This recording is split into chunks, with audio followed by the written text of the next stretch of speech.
ទឹកស្ទើរតែផ្លឹកស្មារតី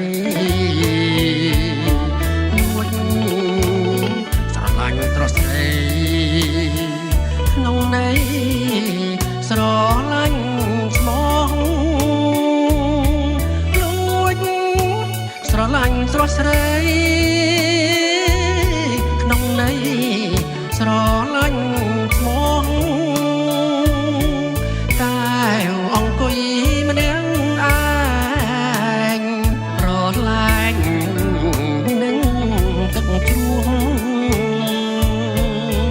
រៀមបងចង់ស្គាល់ឈ្មោះតាពីរងយ៉ាងណាអោកុលាបមួយតងរៀមបងចង់ស្នេហាសូមកុលាបមេត្តាចិន្តារៀមបងផងសូមកុលាបមេត្តាចិន្តារៀមបងផង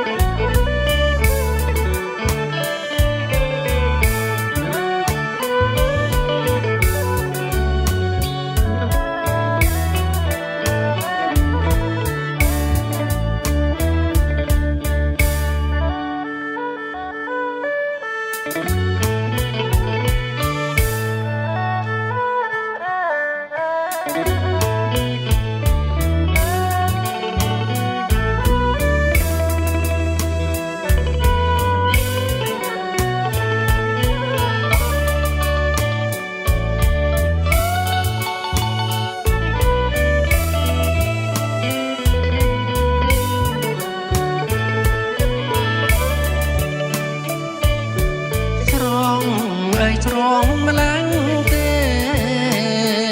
ឲ្យរៀមបងស្នេហាកុលាបស្រងអង្គចាមិនដេញផ្កាដងក្នុងព្រៃបងឃើញអូនងូតទឹកស្ទើរតែផ្លឹកស្មារតីនួចស្រឡាញ់ត្រស្ដីក្នុងន័យស្រឡាញ់ស្មងលួចស្រឡាញ់ស្រស់ស្រីក្នុងន័យស្រឡាញ់ស្មងតែអង្គុយម្នាក់ប្រឡាញនឹងទឹកជ្រោះរៀមបងចង់ស្គាល់ឈ្មោះតាពីរងយ៉ាងណាអោ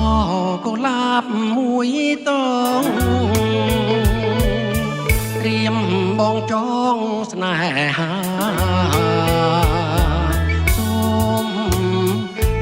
មេត្តាចិន្តារៀមបង